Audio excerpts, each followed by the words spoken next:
Ottawa, Prime Minister Justin Trudeau might see his country as a beacon of hope in a roiling sea of polarization and angry nationalist sentiment, but Canada is far from immune, experts warn. Just as he did Tuesday at the French National Assembly, Trudeau likes to portray Canada as a place where progressive values flourish: free trade, ethnic diversity, immigration, environmental protection and gender equality.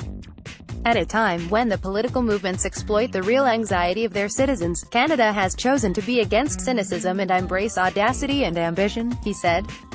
Populist forces, very much at work. A sizable proportion of the Canadian public believes otherwise, research suggests. Ego's research and the Canadian press teamed up earlier this year to gauge populist sentiment in Canada. Fewer than half of respondents, 46%, expressed views that reflected an open-minded perspective of the world and each other, while 30% landed in the ordered category, which means feeling economically and culturally insecure. 25% expressed mixed views. The survey, an aggregation of polls conducted with more than 12,000 Canadians, carried a margin of error of plus or minus 0.9 percentage points, 19 times out of 20. Its results suggested there is indeed fertile ground in Canada for a populist movement to take hold. Canada has largely staved off the negative politics of pessimism and xenophobia that are major areas of concern in the US and parts of Europe, said ECO's President Frank Graves. But that doesn't mean populist sentiment isn't brewing north of the border.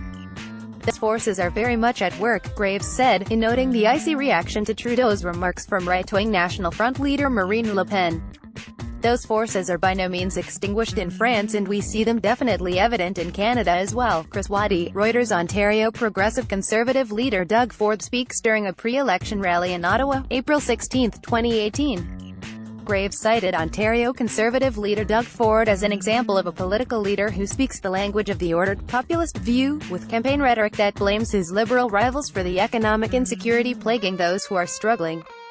Graves also mentioned recent electoral victories in Hungary and Italy by polarizing populist parties that show populism is on the march.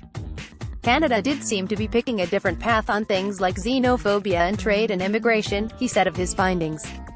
However, there was still a very sizable, very engaged portion of the public that were not buying into this at all. This is by no means a settled issue yet. If Trudeau is expressing simply that Canada is different, fine, that's fair, because Canada is different, or at least it has been so far.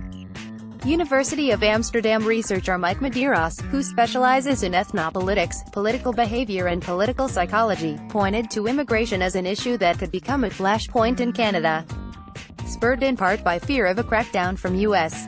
President Donald Trump. Illegal migrants have been streaming over the border into Ontario and Quebec in hopes of seeking asylum in Canada. All it would take is a charismatic leader to come along and exploit such issues to bring nativist sentiment in Canada to a boil, he said. If Trudeau is expressing simply that Canada is different, fine, that's fair, because Canada is different, or at least it has been so far, Medeiros said. But if he is expressing that we do not have these concerns, that is not accurate. Also on HuffPost.